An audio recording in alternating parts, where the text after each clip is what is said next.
मेरा नाम अदिति है। मेरी विधवा नंद जो मेरे ससुराल में ही रहती थी, आज उसकी खैर नहीं थी, क्योंकि उसने मेरे साथ बदतमीजी जो की थी।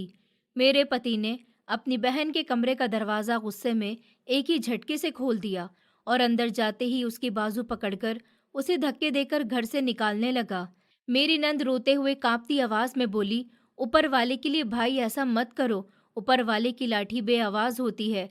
मैं हर समय अपने पति के सामने अपनी नंद की बुराइयां करती थी और कहती थी कि तुम्हारी बहन हम दोनों का रिश्ता खत्म करवा के इस घर पर अपना कब्जा जमाना चाहती है। मेरे पति ने गुस्से में अपनी माँ जैसी बड़ी बहन को घर से निकाल दिया। मैं खुश हो गई और नंद वाला कमरा मैंने अपने आने वाले बच्चे के लिए सेट कर दिया। नंद के घर से जाने के बाद मुझे ऐसा लगता था जैसे घर की सारी हुकूमत मेरे हाथों में आ गई है। मैं बहुत सुकून से जिंदगी गुजार रही थी, लेकिन मुझे ये नहीं पता था कि एक दिन मेरी बुराइयों का सिला मुझे कुछ इस तरह मिलेगा, जब मेरा अपना ही शरीर बिल्कुल। मैं जॉइंट फैमिली सिस्टम में रहती थी, लेकिन मुझे अकेले रहना बहुत पसंद था। मुझे जॉइंट फैमिली का शोर बहुत ज़्यादा परेशान करता था। मैं हमेशा अपनी माँ से कहती थी कि मुझे यहाँ नहीं रहना। कभी किसी बच्चे के रोने की आवाज़ें आती हैं, तो कभी किसी के घर से बर्तनों की आवाज़ें आती हैं। इस घर में कभी शांति रहेगी या नहीं? मेरी माँ कहती थी कि तुम पागल हो, हम सब लोग एक साथ मिलजुल कर रहते हैं और मिलजुल कर रहने में ही हमेशा भलाई है। मुझे माँ की इन फालतू बातों का समझ ही नहीं आता था। मैं तो अकेली और शांत जिंदगी गुजारना चाहती थी। फिलहाल मेरे लिए एक ऐसा रिश्ता आया था जिसने मुझे खुश कर दिया था। मुझसे बड़ी मेरी एक बहन थी जिसकी शादी हो चुकी थी और अब घर में मेरा ही नंबर था, तो ये रिश्ता खुद ही चलकर हमारे घर आया था। मेरे परिवार में लगभग सभी लोग इस रिश्ते के लिए राजी हो गए थे। मुझे लड़के की तस्वीर दिखाई गई तो मैं भी खुश हो गई थी। लड़का स्मार्ट था और अच्छी नौकरी करता था। मेरे होने वाले पति का नाम अभिजीत था। उनके माता पिता बचपन में ही गुजर गए थे। उनकी एक बड़ी बहन के अलावा इस दुनिया में उनका और कोई भी नहीं था। अभिजीत की बड़ी बहन राखी ने ही उनको माँ और बाप दोनों बनकर पाला था। सुना था कि उनकी शादी तब हो गई थी जब वो 18 साल की थी और उस समय अभिजीत की उम्र 12 साल थी। राखी दीदी को हमेशा ही अपने छोटे भाई की बड़ी फिक्र लगी रहती थी, क्योंकि उन्होंने अभिजीत का बहुत ख्याल रखा था।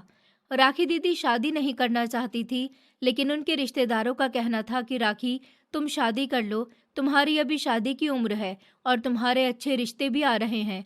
अगर तुम्हारी शादी की उम्र निकल गई और तुम अपने भाई का ख्याल करती रह गई, तो सारी जिंदगी तुम अकेली रह जाओगी, कोई तुम्हें समझने वाला नहीं होगा। राखी दीदी अपने भाई की वजह से बहुत फिक्रमंद थी और वो सोचती रहती थी कि मेरे जाने के बाद अभिजीत का क्या होगा। इसलिए उनके रिश्तेदारों ने उनकी शादी उनके घर से ज्यादा दूरी पर नहीं, बल्कि पीछे वाले मोहल्ले में ही करवा दी थी, जहां से राखी दीदी जल्दी जल्दी अपने भाई से मिलने के लिए आती रहती थी और कभी कभी तो अपने भाई को अपने घर बुला लिया करती थी। शादी के बाद उन्हें अभिजीत की ज्यादा टेंशन नहीं होती थी, क्योंकि वो उसके लिए खाना भेज देती थी और मायके जाकर उसके सारे काम भी कर देती थी। राखी दीदी की शादी के 1 साल बाद ही उन्होंने एक बेटी को जन्म दिया।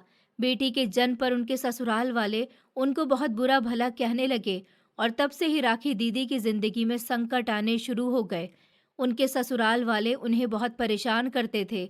पति शराब पीकर मारता पीटता था। वो अपनी तकलीफ किसी को नहीं बताती थी, मगर जब एक दिन उनके पति ने उनकी इकलौती बेटी श्रिया पर हाथ उठाया, तो राखी दीदी के लिए उस घर में रहना अब बहुत ज़्यादा मुश्किल हो गया था। तब से ही उन्होंने फैसला कर लिया था कि वो उस घर में नहीं रहेंगी और फिर उन्होंने तलाक ले ली थी। वो अपनी बेटी को लेकर मायके में रहने लगी थी। वक्त गुजरता गया और इस बात को पूरे 10 साल गुजर गए।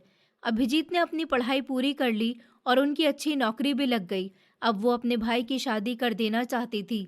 लोगों ने उनसे बहुत कहा था कि तुम चाहो तो दोबारा शादी कर सकती हो, तुम अभी जवान हो। लेकिन राखी दीदी का यही कहना था, मैं दोबारा कभी शादी नहीं करूंगी। मेरी जिंदगी तो माता पिता के बिना गुजरी है। मैं जानती हूँ कि माता पिता के बिना जिंदगी कितनी कठिन हो जाती है। मैं नहीं चाहती कि अपनी बेटी के सामने दूसरा बाप लाकर मैं उसकी जिंदगी भी कठिन कर दूं। उन्होंने अपनी पूरी जिंदगी अपने भाई और अपनी बेटी के नाम कर दी थी।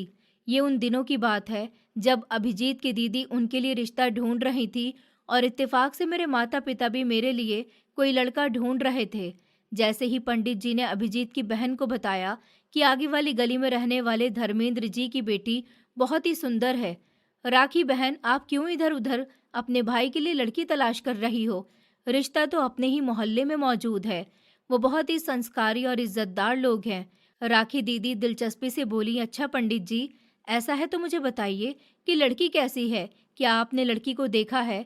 पंडित जी ने कहा कि हाँ हाँ बहन, मैंने लड़की को देखा है। उसके पिता ने भी मुझे अपनी बेटी की तस्वीर दे रखी है और कहा है कि मैं कोई अच्छा रिश्ता उन्हें बताऊं।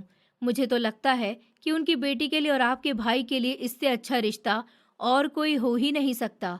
लड़की सुंदर होने के साथ साथ संस्कारी और सुशील भी है। वो बच्ची मेरी आंखों के सामने ही पली बड़ी है। मैं उन लोगों के घर पूजा पाठ करने अक्सर जाता रहता हूँ। आगे गली के नुक्कड़ वाला घर ही उनका है। अगर आप कहो तो मैं बात आगे बढ़ाऊं। वैसे अभिजीत की और उस लड़की की कुंडली भी आपस में मिलती है। वो लोग भी अपनी बेटी की शादी जल्द ही कर देना चाहते हैं। ऐसा न हो कि ये रिश्ता हाथ से निकल जाए। राखी दीदी ने कहा कि नहीं नहीं पंडित जी, आप रिश्ते की बात आगे चलाइए। बाकी जो ऊपर वाले को मंजूर होगा। बस मुझे तो अपने भाई के लिए ऐसी लड़की चाहिए जो मेरे भाई के साथ साथ मुझे भी इज्जत दे और इस घर को अपने शुभ कदमों से रोशन बना दे। पंडित जी ने कहा, रे राखी बहन, ये कैसी बातें कर रही हो? जैसा आजकल का दौर चल रहा है, वो लड़की बिल्कुल भी वैसी नहीं है। अच्छा, मैं चलता हूँ और आज ही धर्मेंद्र जी से इस रिश्ते के बारे में बात करूंगा। राखी दीदी बोली कि हाँ हाँ जरूर, बस जल्दी से आप बात चलाइए। मैं चाहती हूँ कि मेरे भाई की शादी हो जाए। मैं जल्द से जल्द इसकी जिम्मेदारी से फ्री हो जाना चाहती हूँ। शाम को जब अभिजीत काम से घर वापस आए थे, राखी दीदी तो पहले ही उनका बेसब्री से इंतजार कर रही थी। वो बोली, अभिजीत, पंडित जी ने तुम्हारे लिए मुझे एक लड़की बताई है।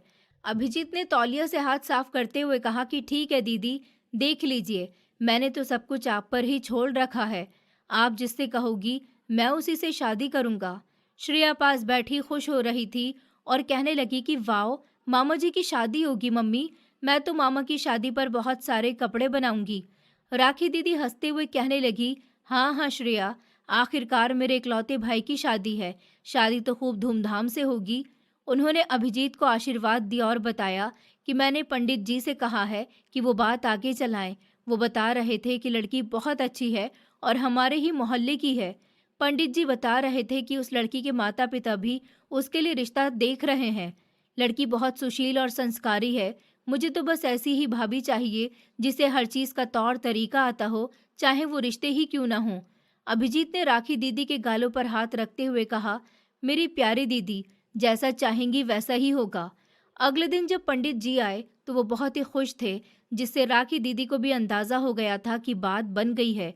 अगले दिन राखी दीदी और उनकी बेटी मुझे देखने के लिए आई तो मैं नजरें झुकाकर बहुत ही इज्जत के साथ बैठी हुई थी। मेरी नंद ने मुझे पहली नजर में ही पसंद कर लिया था। इस तरह मैं आगे वाली गली से शादी करके पीछे वाली गली के अभिजीत शुक्ला के घर आ गई थी। शादी की पहली सुबह ही अभिजीत मुझे कमरे में अकेला छोड़कर अपनी दीदी के घुटने से लगकर बैठ गए थे। कितनी ही देर में कमरे में अभिजीत का इंतजार करती रही। उनकी भांजी श्रिया कमरे में मेरे पास आई।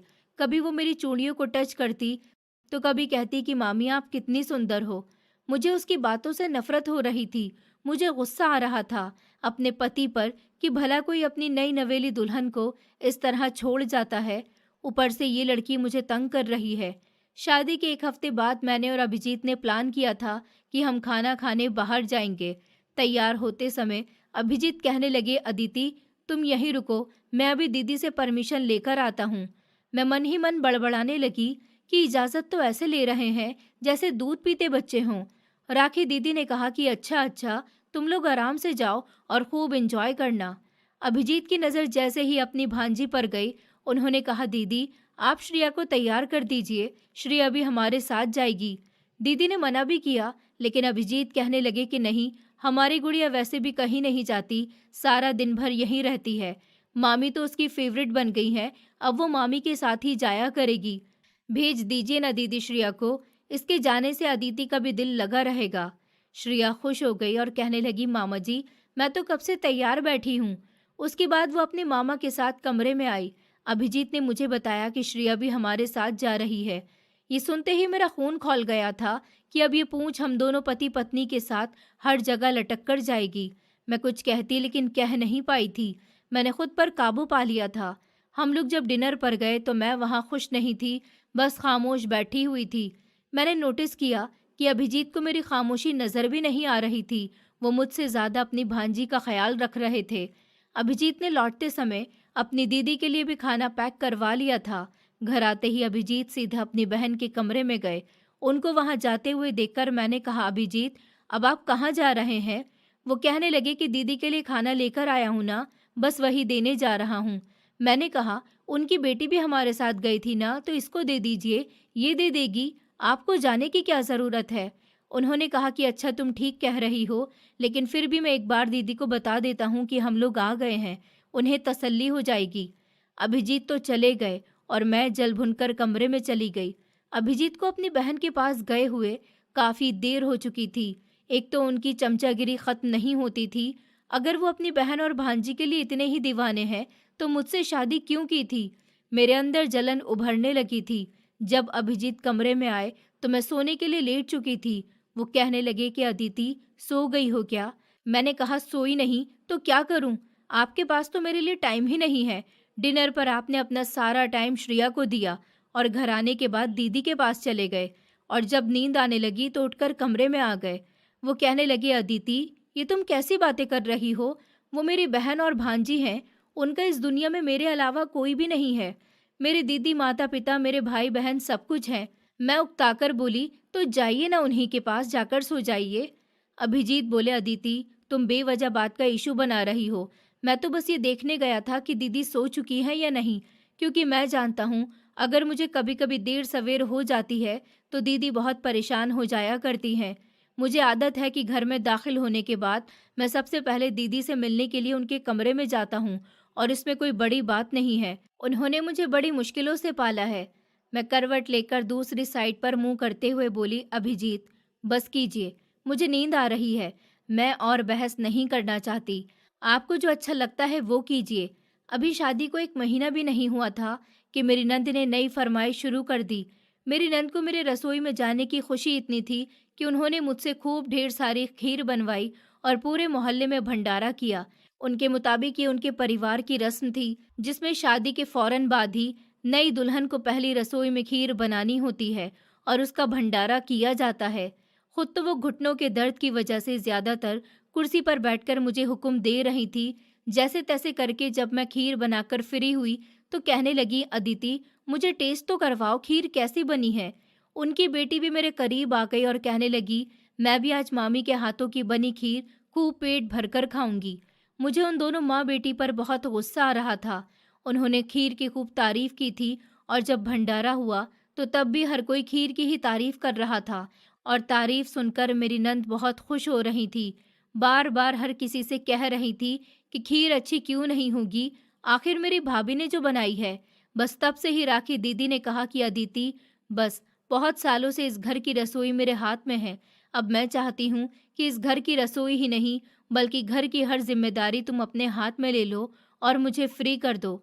मैं उनकी बात पर धीरे से मुस्कुरा दी थी।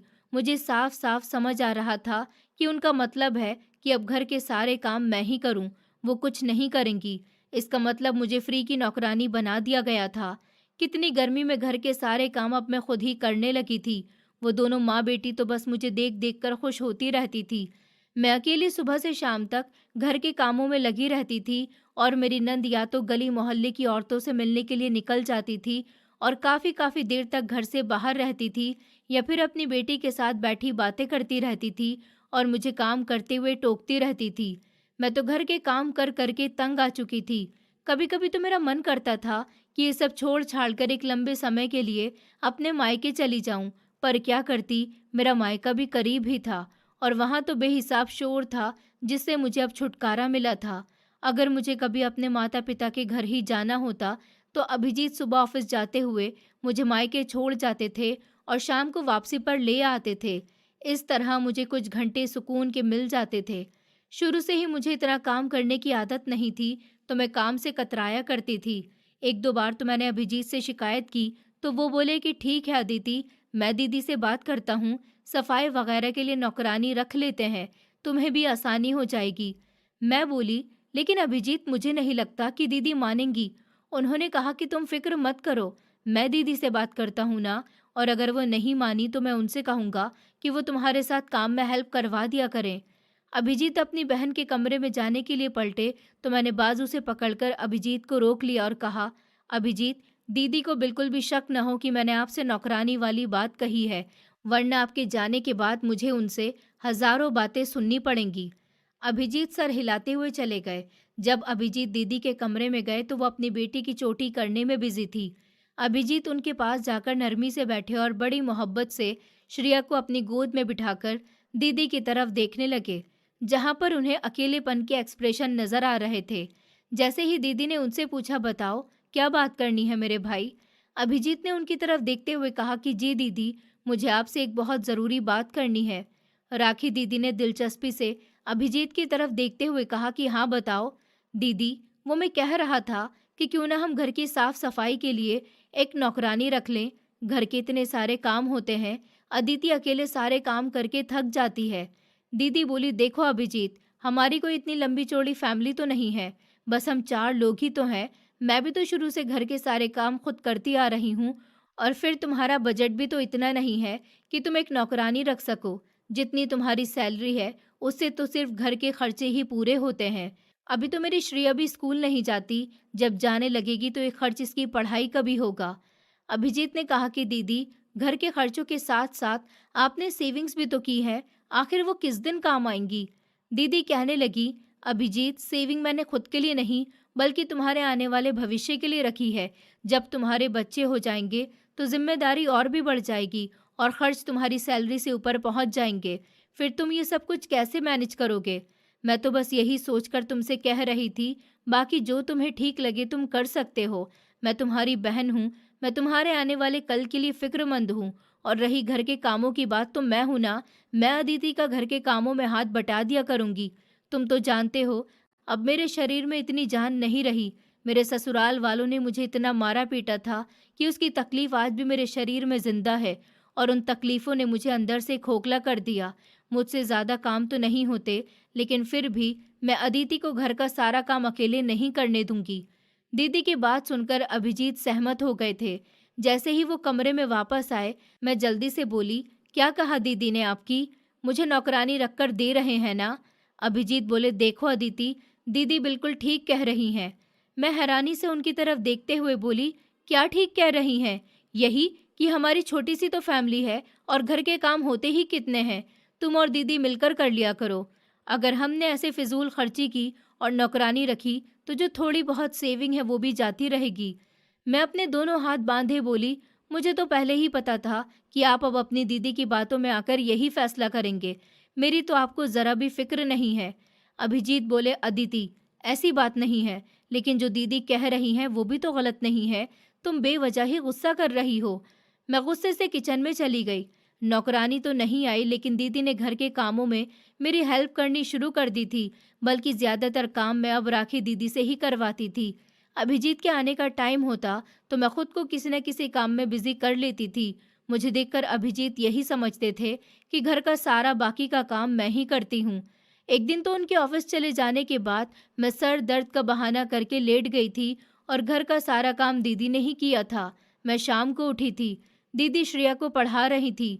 मुझे देखकर बोली, अब तुम्हारे सर का दर्द कैसा है, ठीक हो ना तुम? मैं अपने सर पर हाथ रखते हुए बोली कि जी दीदी, पहले से तो कुछ बेहतर है।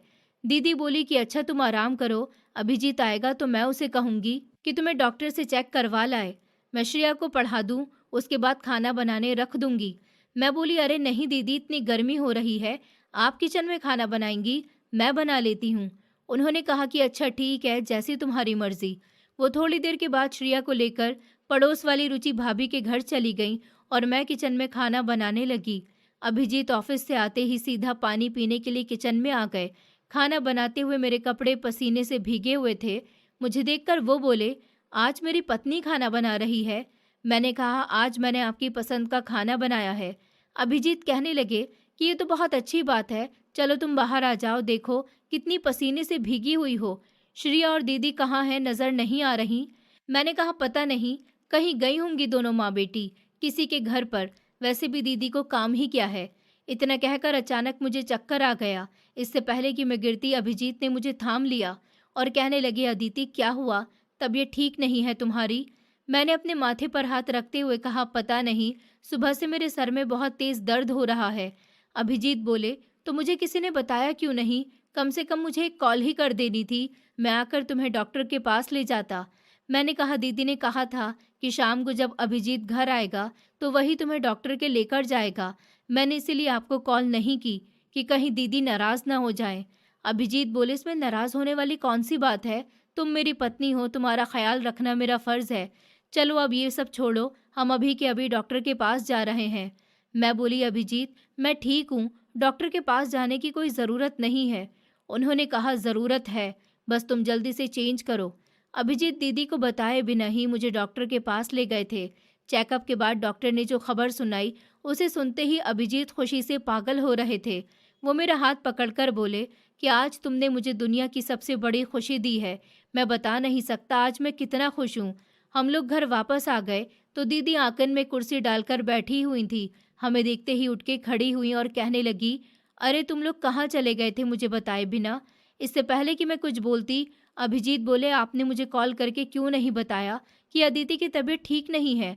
वो इतनी गर्मी में किचन में खाना बना रही थी, उसे चक्कर आ गया।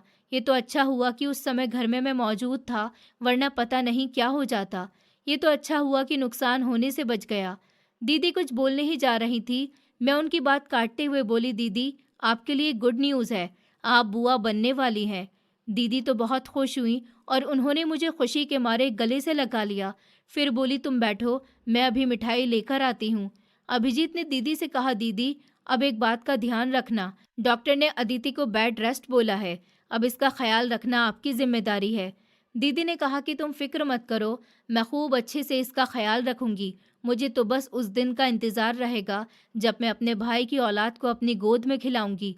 अच्छा तुम अदिति को कमरे में लेकर जाओ, ये थोड़ा आराम कर ले, मैं अभी मिठाई लेकर मोहल्ले में बांट देती हूँ। और श्रिया बेटा, अब तुम अपनी मामी को ज़रा भी तंग मत करना, तुम दोनों जाओ, मैं तुम लोगों का खाना कमरे में ही लेकर आ जाऊंगी। और अदिति तुम मेरी एक बात सुनो, खबरदार अगर तुम अपने कमरे से बाहर भी आई तो जितना हो सके उतना आराम करो। अभिजीत मुझे लेकर कमरे में चले गए थे। वो मुझे बेड पर बिठाते हुए बोले, अब मैं तुम्हें किचन में बिल्कुल न देखूं। मैं नहीं चाहता कि तुम अपनी सेहत के मामले में थोड़ी भी लापरवाही बरतो। दीदी है ना, वो खुद ही सब देख लेंगी। तुम बस अपना और अपने आने वाले नन्हे मेहमान का ख्याल रखो, यही तुम्हारा काम है। मैं नखरे दिखाते हुए बोली कि अच्छा जी, अब क्या मैं बिस्तर से ही लग जाऊं? ऊपर के छोटे मोटे काम करने में आखिर क्या बुराई है? दीदी बेचारी अकेले थक जाएंगी और वैसे भी उनके पास एक छोटी बच्ची भी है, उसके भी बहुत काम होते हैं। दीदी को वैसे भी ज्यादा काम करने की आदत नहीं है, सारा दिन मैं ही तो घर को संभालती हूँ। अभिजीत बोले, अच्छा तुम ये सब छोड़ो और बताओ क्या खाओगी, मैं अभी तुम्हारे लिए बाहर से लेकर आता हूँ। मैं मुंह बनाते हुए बोली, वैसे तो मेरा कुछ खाने का मन नहीं कर रहा, बस कुछ देर आराम करना चाहती हूँ। अभिजीत मुझे लिटाते हुए बोले, अच्छा तुम आराम करो, मैं ज़रा थोड़ी देर के लिए बाहर जा रहा हूँ। शुरू के 2-4 दिन तो मैंने काम को हाथ तक नहीं लगाया था। मेरी नंद ही खाने से लेकर सफाई तक सब खुद ही करती थी। मैं बहुत खुश थी कि चलो माँ बनने के बहाने ही काम से तो जान छूटी, वरना तो ये मुझसे कोई ना कोई काम करवाती रहती। मैं रोज़ रोज़ के कामों से तंग आ चुकी थी। कभी कभी तो ऐसा मन करता था कि मुंह पर ही जवाब दे डालूं, लेकिन अपने पति की वजह से मजबूर थी। महीने की सैलरी भी जब अभिजीत को ऑफिस से मिलती तो वो थोड़ा बहुत जेब खर्च निकालकर तो वो थोड़ा बहुत जेब खर्च निकालकर अपनी सारी की सारी सैलरी राखी दीदी के हाथ पर रखते थे, और ये बात मुझे बेचैनी से चुभती थी। आखिरकार दीदी का इन पैसों पर क्या हक था? वो इस घर की बेटी थी, इस घर की मालकिन तो नहीं थी।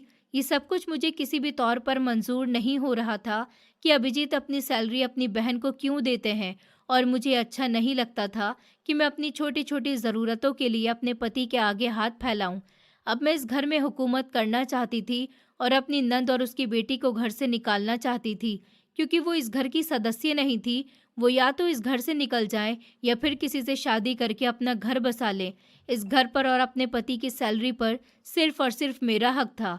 इस महीने भी हमेशा की तरह अभिजीत ने अपनी सैलरी लाकर मेरे पास बैठी दीदी के हाथ में रख दी थी।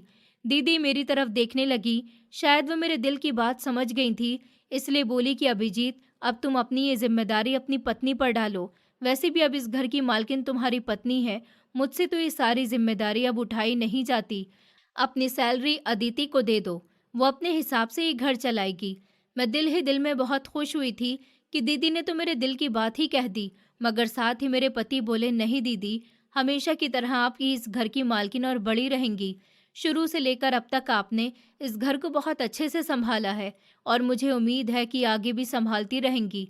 इसलिए इस घर की व्यवस्था जैसे पहले से चलती आ रही है, वैसे ही आगे भी चलने दीजिए। और वैसे भी अदिति को जो चीज़ चाहिए होती है मैं उसे लाकर देता हूँ, तो उसे इन पैसों की क्या ज़रूरत? इन्हें अपने पास रखिए। मैं गुस्से में उठकर अपने कमरे में चली गई। अभिजीत मुझे गुस्से से कमरे में जाता हुआ देखकर मेरे पीछे ही आ गए। वो मेरे करीब आकर बोले, क्या हुआ? तुम इस तरह क्यों उठकर आ गई हो? आखिर तुम्हें किस बात पर गुस्सा है? मैं चिढ़कर बोली, मुझे किस बात पर गुस्सा आना चाहिए? इस बात पर कि मैं इस घर को चलाने के काबिल नहीं हूँ, या फिर इस बात पर कि मैं आपकी सैलरी की हकदार नहीं हूँ? एक पत्नी का अपने पति की कमाई पर सबसे ज्यादा हक होता है, लेकिन मुझे लगता है जैसे आपकी कमाई पर तो मेरा कोई हक ही नहीं है। इसलिए तो आपने अपनी बहन को मुझे यह हक देने से रोक दिया। अभिजीत मुझे सोफे पर बिठाते हुए बोले, देखो, ये घर शुरू से ही दीदी चलाती रही हैं। उन्हें घर के खर्चे का बखूबी अंदाज़ा है और वो ये सब अच्छे से मैनेज कर लेती हैं। मैं इस घर का इकलौता बेटा हूँ और दीदी का भी इकलौता सहारा हूँ। मेरी कमाई पर जितना हक तुम्हारा है, उतना ही दीदी का भी है, क्योंकि इस दुनिया में मेरे अलावा उनका और कोई नहीं है। उन्होंने ही मुझे इस काबिल बनाया कि मैं आज एक अच्छी जॉब पर तैनात हूँ। मेरे माता पिता तो पहले ही नहीं थे। अगर दीदी भी नहीं होती तो शायद मैं सड़कों की खाक छान रहा होता। रही तुम्हारी बात, तो तुम्हें जो चाहिए होता है वो मैं तुम्हें लाकर देता हूँ। मैंने कभी तुम्हारे किसी काम से इनकार नहीं किया है। अच्छा, आज हम कहीं घूमने के लिए चलते हैं और साथ में शॉपिंग भी करेंगे। तुम जल्दी से तैयार हो जाओ। ये सुनते ही मेरा मूड एकदम से बदल गया था, क्योंकि मुझे शुरू से ही घूमने फिरने का बहुत शौक था। मैं तो उठकर जल्दी से जाने के लिए तैयार हो गई थी। एक दिन मैंने अपनी सभी मायके वालों को खाने पर इनवाइट किया था, क्योंकि जब से मेरी शादी हुई थी तब से वो लोग मेरे घर नहीं आए थे और अब पहली बार मेरे घर आ रहे थे। मैं चाहती थी कि उनकी खातिर में किसी तरह की कोई कमी न रहे। मैंने राखी दीदी को कुछ सामान की लिस्ट बनाकर दी थी और कहा था कि दीदी, आप ही मुझे सारा सामान बाजार से लाकर दे दीजिए। श्रेया को मैंने घर में ही रोक लिया था और सोचा था कि दीदी के जाने के बाद श्रेया से घर का काम लूंगी। वैसे भी सारा दिन इधर उधर खेलती फिरती है, किसी काम की नहीं है। दीदी सामान की लिस्ट लेकर घर से निकल गईं, लेकिन जब बाजार से वापस आईं तो दीदी का चेहरा उतरा हुआ था। वो गुस्से से सामान पटकते हुए बोली, एक तो ये दुकान वालों ने इतनी महंगाई कर रखी है, समझ नहीं आता कि इंसान आखिर क्या खरीदे और क्या नहीं। वो मुझे आवाज़ देते हुए बोली, अदिति, मैं ये सामान लेकर आ गई हूँ। जब मैंने सामान चेक किया तो मैं बोली, दीदी, इसमें तो पूरा सामान ही नहीं। मैंने जो चीज़ें आपको लिख कर दी थी उनमें से कुछ चीज़ें हैं और कुछ नहीं है। दीदी गुस्से से बोली, अब तुम ही बताओ मैं क्या करूं?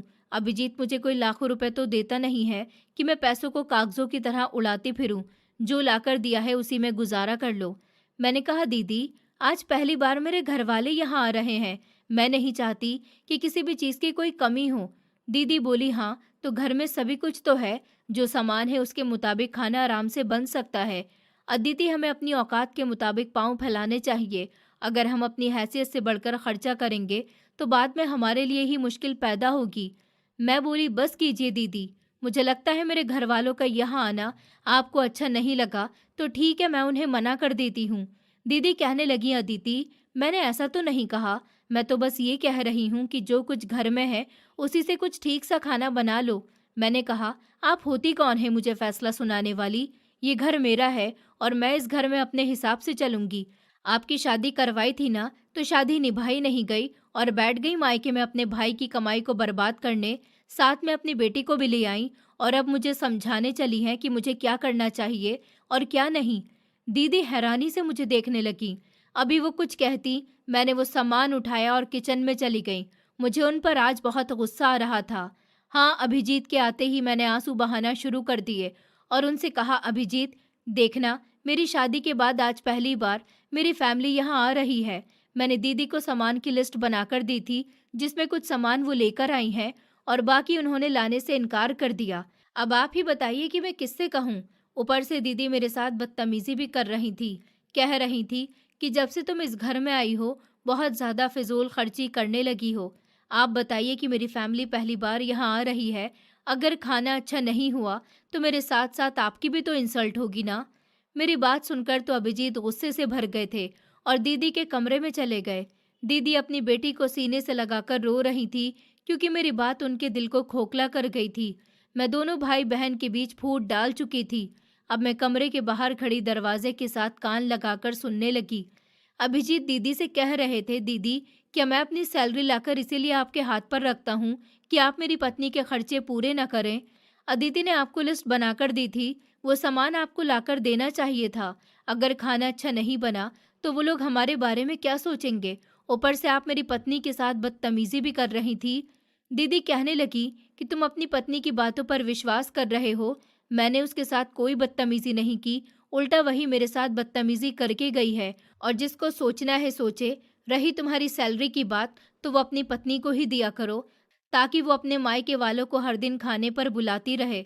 अभिजीत बोले, दीदी आपने ये उल्टी बातें करनी कब से शुरू कर दी हैं? दीदी रोते हुए कहने लगी, जब से तुम्हारी पत्नी ने तुम्हारे कान भरना शुरू कर दिए हैं तब से। अभिजीत मैं तुम्हारी बड़ी बहन हूँ और ये घर जितना तुम्हारा है उतना मेरा भी है। मैं तुम्हारे बारे में सोचती हूँ, फिक्रमंद रहती हूँ, इसलिए इतना सोच समझ कर चलती हूँ। वरना अगर बेवजह पैसे उड़ाने लगी तो जितनी तुम्हारी सैलरी है इसमें तो सिर्फ एक हफ्ता ही गुजरेगा। उस दिन भाई बहन में खूब बहस हुई थी। जब मेरे घर वाले आए तो दीदी ने उनसे भी ठीक तरह से बात नहीं की थी। इस बात की वजह से मुझे दीदी पर बहुत गुस्सा था। एक दिन अचानक मेरी तबीयत बिगड़ गई। अभिजीत मुझे डॉक्टर के पास ले गए। डॉक्टर ने सख्ती से मना किया था कि मैं घर का कोई भी काम न करूं और प्रॉपर बेड रेस्ट करूं। अभिजीत मुझ पर गुस्सा थे कि मैं लापरवाह हूं। उन्होंने मुझे सख्ती से वार्न कर दिया था कि अगर कुछ भी गलत हुआ तो मैं तुम्हें कभी भी माफ़ नहीं करूंगा। मेरी तबीयत बिगड़ने के कुछ दिन बाद मेरी नंद की तबीयत भी खराब रहने लगी थी क्योंकि भाई और भाभी की बदतमीजी ने उनको इतनी तकलीफ दी थी कि वो गम में डूबी रहती थी और अब उनको इस घर में रहना शर्मिंदगी लगने लगा था। वो ज्यादातर अपने कमरे में ही रहती थी और अपनी बेटी को भी अपने साथ ही रखती थी। घर का कोई भी काम नहीं करती थी। मैं भी सारा दिन अपने कमरे में लेटी रहती थी, लेकिन जैसे ही अभिजीत के आने का टाइम होता तो मैं काम में लग जाती थी और रोज बीमार होने के नए नए बहाने ढूंढती रहती थी। अभिजीत मेरी बातों को सच समझते थे और रोजाना अपनी बहन से लड़ते थे कि दीदी आप अच्छे से जानती हैं अदिति की तबीयत ठीक नहीं रहती, कुछ तो ख्याल किया कीजिए उसका, वो हर समय कामों में लगी रहती है। दीदी सिर्फ अपने भाई की इन गुस्से भरी बातों को सुनकर रोती रहती थी। साथ ही घर का एक दो काम भी कर लिया करती थी, लेकिन अब उनकी तबीयत ठीक नहीं रहती थी। एक दिन उन्होंने अभिजीत से कहा कि मेरे घुटनों में दर्द रहने लगा है। मैं सोच रही थी कि तुमसे कहूं कि मुझे डॉक्टर के पास ले जाओ। न जाने मेरे घुटनों में दर्द क्यों शुरू हो गया। अपने आने वाले बच्चे की मोहब्बत के आगे अभिजीत के लिए हर रिश्ता बेमतलब हो गया था। अब तो वो छोटी छोटी बातों पर भी चिढ़ने लगे थे और मैं भी दीदी को जलील करवाने का कोई मौका हाथ से नहीं जाने देती थी। पहले जो अभिजीत अपनी बहन से पूछे बिना कोई कदम नहीं उठाते थे, अब वो हर काम मुझसे पूछ कर करते थे। महीने के खर्च, ऑफिस से सैलरी मिलती तो वो भी लाकर मेरे हाथ पर रखते थे। मैंने अभिजीत को अपनी मुट्ठी में कर रखा था। एक दिन जब मैं और अभिजीत सुबह के समय नाश्ता कर रहे थे तो दीदी अपने कमरे से निकली। दोनों घुटनों पर हाथ रखे वो झुककर चल रही थी और चलते चलते एकदम से वो जमीन पर गिर पड़ी। अभिजीत ने मुंह में डालते हुए निवाला ही फेंका और जल्दी से दीदी को उठकर कमरे में ले गया। मुझसे कहने लगे कि दीदी के पास रुको, मैं भी डॉक्टर को लेकर आता हूँ।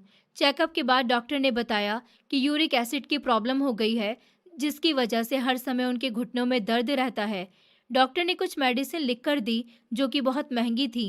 अभिजीत मेरे पास आए और बोले कि दीदी की दवाइयों के लिए कुछ पैसे चाहिए। मैंने कहा, अब जो कि महीने के बीच का समय चल रहा है, इसलिए मेरे पास तो इतने पैसे नहीं हैं, मैं तो सब पैसे लगा चुकी।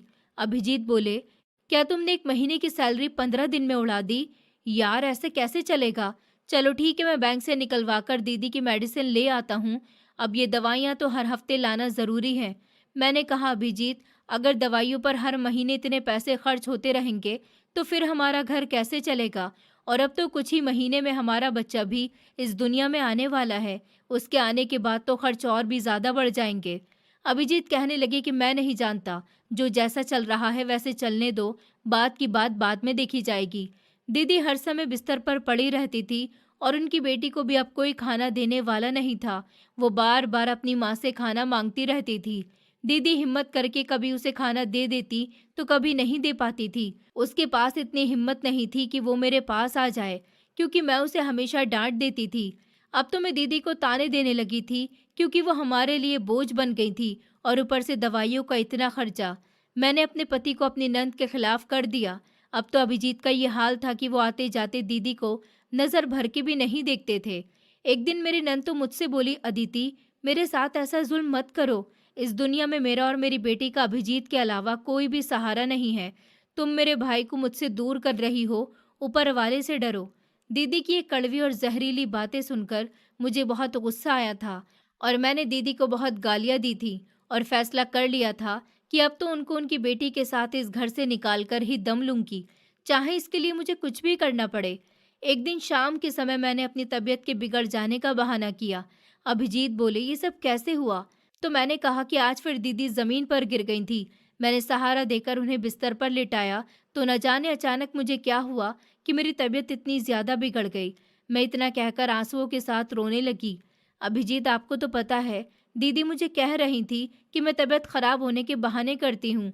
मैंने दीदी से कहा भी था कि डॉक्टर ने मुझे ज्यादा वजन उठाने से मना किया है। इसके बावजूद दीदी बोली, मुझे उठाने से तुम्हारा बच्चा थोड़ी मर जाएगा। ये सुनकर तो अभिजीत आउट ऑफ कंट्रोल हो गए थे और बोले, अदिति, आज के बाद तुम दीदी का कोई काम नहीं करोगी, चाहे उनके साथ कुछ भी हो जाए, तुम उनके नजदीक भी नहीं जाओगी।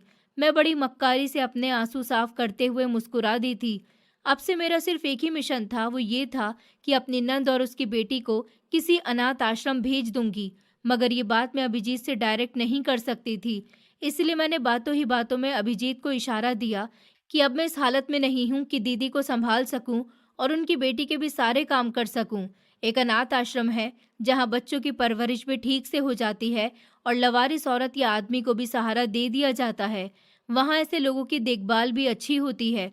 क्यों ना आप दीदी और श्रिया को वहाँ छोड़ आएं, और इस तरह वहाँ पर उनका दिल भी लगा रहेगा और जब मेरी डिलीवरी हो जाएगी तो हम उनको वापस घर ले आएंगे।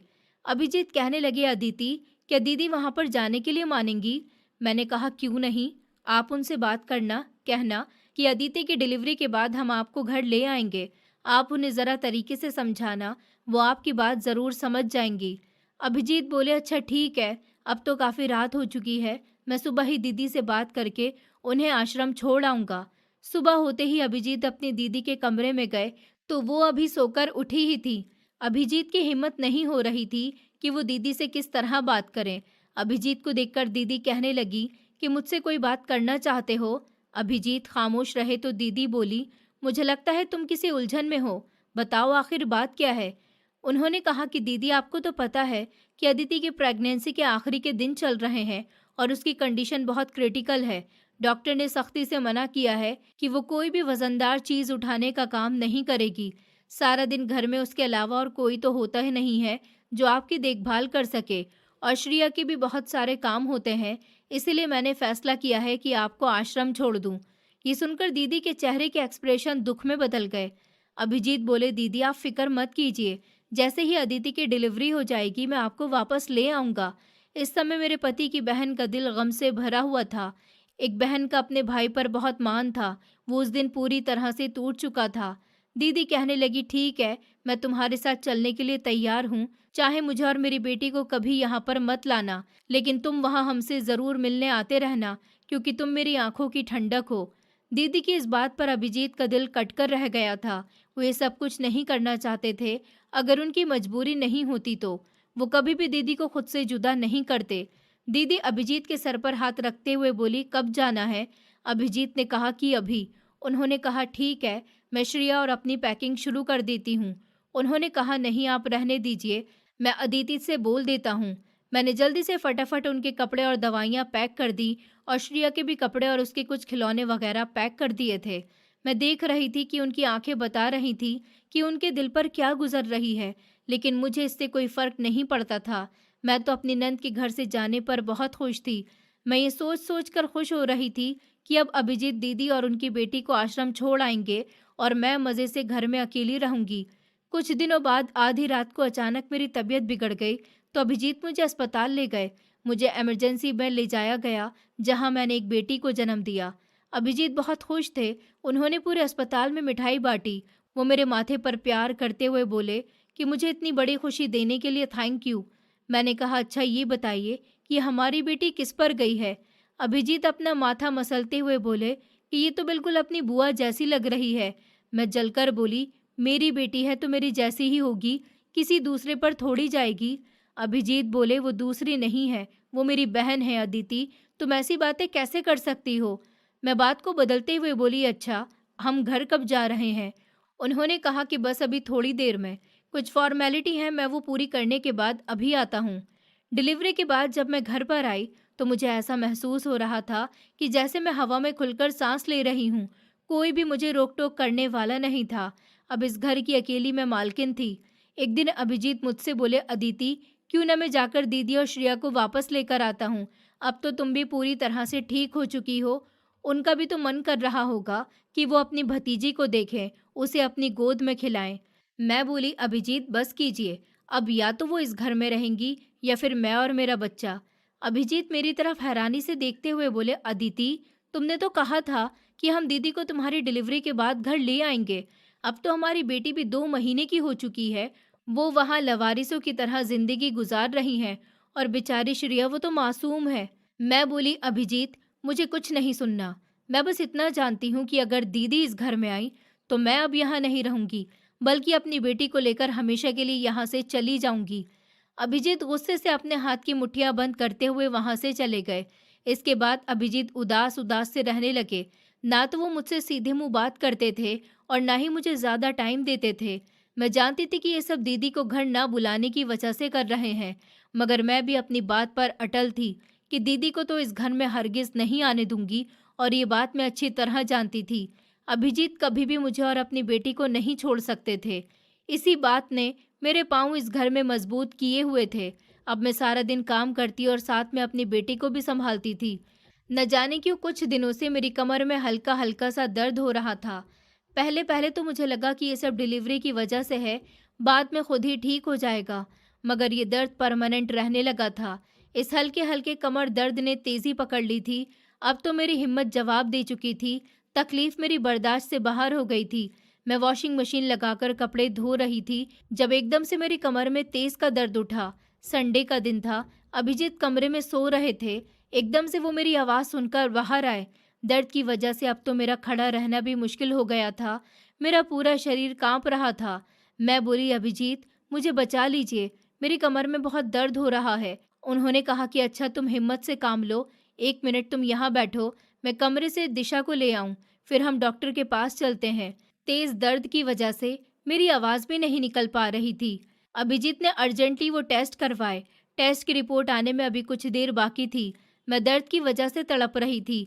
अभिजीत मुझे तसल्ली देते हुए बोले, अदिति हिम्मत रखो, सब ठीक हो जाएगा, अभी टेस्ट रिपोर्ट आने वाली है। कुछ देर के बाद अभिजीत वो टेस्ट रिपोर्ट लेकर डॉक्टर के पास गए। डॉक्टर टेस्ट की रिपोर्ट ध्यान से देखते रहे। न जाने क्यों मेरे दिल में हौल उठ रहे थे कि ज़रूर कुछ बुरा होने वाला है। अभिजीत बोले, डॉक्टर सब ठीक तो है ना? उन्होंने कहा कि कोई टेंशन वाली बात तो नहीं है। डॉक्टर रिपोर्ट देखकर अफसोस से मुझे देखने लगे। मेरी तो जैसे दुनिया ही उजड़ गई थी जब डॉक्टर ने कहा कि आपकी रीढ़ की हड्डी में दरार पड़ चुकी है। मतलब कि आप ये समझ लीजिए, जैसे किसी पत्थर को तोड़ने के लिए थोड़ा मारा जाए तो उसमें दरार पड़ जाए। आपकी रीढ़ की हड्डी में भी ऐसी कंडीशन है कि आपके साथ कोई ऐसा हादसा हुआ है जिसकी वजह से आप कमर के बल गिरी हैं और आपकी ऐसी हालत हो गई है। मैं बोली, नहीं डॉक्टर साहब, ऐसा तो कुछ भी नहीं हुआ। अभिजीत बोले, डॉक्टर साहब इसका हल क्या है? ये मेडिसिन से ठीक हो जाएंगी? डॉक्टर बोले, नहीं, ये मेडिसिन से भी ठीक नहीं होगा, इसके लिए हमें आपकी वाइफ का ऑपरेशन करना पड़ेगा। घर वापसी पर मैं लगातार रो रही थी। अभिजीत मुझे तसल्ली दे रहे थे, मगर इस समय मुझे किसी तसल्ली की ज़रूरत नहीं थी। मैंने गाड़ी की सीट से टेक लगाकर आंखें बंद कर ली थी और बोली कि अभिजीत आप जानते हैं ये सब मेरे साथ क्यों हो रहा है? अभिजीत मेरी तरफ देखते हुए बोले, क्यों? मैंने कहा, क्योंकि मैंने दीदी के साथ बहुत बुरा किया है। मैं हमेशा बेवजह आपको दीदी के खिलाफ भड़काती रही, उनको घर से निकाल कर आश्रम भेज दिया। ये सब मुझे अपने पापों की सज़ा मिल रही है। अभिजीत बोले, तुमने चाहे दीदी के साथ जो भी किया, मगर वो कभी भी तुम्हें बद्दुआ नहीं देंगी। ये बात मैं बहुत अच्छे से जानता हूँ, क्योंकि उन्हें पता है कि उनके भाई की खुशी तुम में है। मैं बोली, अभिजीत मेरी एक बात मानोगे? उन्होंने कहा कि हाँ कहो। अभिजीत, गाड़ी लेकर आश्रम चलिए, दीदी और श्रिया को साथ लेकर आते हैं। मैं उनसे मिलकर अपने गुनाहों की माफ़ी मांगना चाहती हूँ। हो सकता है ऊपर वाला मेरी मुश्किल आसान कर दे, क्योंकि मैंने जाने अनजाने में उनके साथ बहुत बुरा किया। मैं दीदी से माफ़ी मांगना चाहती हूँ। जब हम उनसे मिलने के लिए गए तो वो पहले से भी ज़्यादा कमज़ोर लग रही थी और श्रिया तो हमें देखते ही लिपट गई थी। शायद हमारी जुदाई ने टाइम से पहले उन्हें बूढ़ा कर दिया था। दीदी को देखते ही मैं उनके गले लगकर खूब रोई और अपनी गलतियों की माफ़ी मांगने लगी। दिशा को मैंने उनकी गोद में दे दिया। वो उसे देखकर बहुत खुश हुई थी और श्रिया भी बार बार उसे प्यार कर रही थी। उन्होंने कहा, मैंने तुम दोनों को माफ़ कर दिया, लेकिन हम लोग तुम्हारे साथ घर नहीं जाएंगे। हम यहाँ बहुत खुश हैं। घर जाकर मैं तुम दोनों पर और बोझ नहीं बनना चाहती हूँ। मैंने कहा, दीदी प्लीज़ ऐसा मत कहिए, इसमें अभिजीत का कोई कसूर नहीं है। ये तो आज भी आपकी बहुत इज्जत करते हैं। मैंने ही इन्हें आपके खिलाफ कर दिया था और गलत कदम उठाने पर मजबूर कर दिया था। मैं दीदी के सामने हाथ जोड़ते हुए रोने लगी। दीदी, इस समय हमें आपकी बहुत ज़रूरत है। मैं नहीं चाहती कि श्रेया का भविष्य भी यहाँ खराब हो। आप हमारे साथ चलिए। आपने तो अभिजीत को शुरू से ही अपना भाई नहीं बेटा समझकर पाला है, तो आप हमारी गलतियों को माफ़ नहीं कर सकती। मैं आइंदा आपको कभी शिकायत का मौका नहीं दूंगी।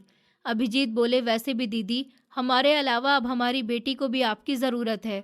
दीदी बोली, अच्छा ठीक है, मैं तुम्हारे साथ चलती हूँ, मगर तुम लोगों की वजह से नहीं, सिर्फ अपनी भतीजी की वजह से। इसे देखने के बाद अब मेरा मन यहाँ नहीं लगेगा। दीदी और श्रिया के घर आ जाने के बाद मैं और अभिजीत बहुत खुश थे, लेकिन दूसरी तरफ मैं शर्मिंदा थी, क्योंकि मेरे ऑपरेशन के बाद दीदी ने मेरा बहुत ख्याल रखा था और श्रिया सारा दिन मेरी बेटी को गोद में उठाए घूमती रहती थी। अभिजीत ने दीदी का इलाज अच्छे डॉक्टर से कराया था, जिसकी वजह से वो पहले से काफ़ी बेहतर हो चुकी थी। अब मेरा ऑपरेशन हुआ तो दीदी घर के कामों के अलावा मेरे और मेरी बेटी के भी छोटे से छोटे काम अपने हाथों से करती थी। एक दिन मैं दीदी के हाथ थामकर बोली, दीदी बहुत अच्छी हैं आप, शायद मुझे ही आपको समझने में देर हो गई थी। दीदी मेरा चेहरा थपकते हुए बोली, अदिति, ये रिश्ते ही ऐसे होते हैं। हम चाहे जितना मर्जी एक दूसरे के खिलाफ हो जाएं, फिर भी दिल में कोई ना कोई कमी रहती है। अब ये हमारे खुद के हाथ में होता है, या तो इस कमी को बढ़ा दें या फिर इसे ख़त्म कर दें। मैं खुश हूँ कि तुमने इस कमी को ख़त्म कर दिया। मैं बोली, दीदी आपने मुझे माफ़ तो कर दिया ना?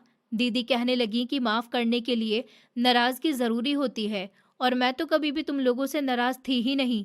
मुझे बस हमेशा अपनी बेटी की फ़िक्र लगी रहती थी कि न इसके सर पर बाप का साया है और ना ही किसी और का। इसकी आने वाली ज़िंदगी कैसी होगी। लेकिन तुम लोग हमें घर वापस ले आए और तुम्हें अपनी गलती का एहसास भी हो गया। इससे बड़ी और कौन सी बात हो सकती है। थोड़ी देर के बाद दीदी अपने कमरे में चली गई थी। मैं सोचने लगी कि रिश्तों को समेटना और बिखेरना इंसान के खुद के हाथ में होता है। हम सब लोग अब पूरी एकता और मोहब्बत के साथ इस घर में रहते हैं। हमने श्रिया का एडमिशन भी करवा दिया है। वो स्कूल जाती है और खुश रहती है। दीदी भी हमारे साथ बहुत खुश रहती हैं। ऊपर वाले ने मेरे पति को इतनी तरक्की दिखाई कि अब हमें पैसों की तरफ से कोई परेशानी या कमी महसूस नहीं होती और हम एक खुशहाल जिंदगी गुजार रहे हैं। दोस्तों, उम्मीद करती हूँ आपको हमारी कहानी पसंद आई होगी। कहानी पसंद आई है तो वीडियो को लाइक करें, चैनल पर नए हैं तो चैनल को सब्सक्राइब करें और हाँ, नोटिफिकेशन बेल को ज़रूर दबाएं ताकि अगली अपडेट सबसे पहले आपको मिले।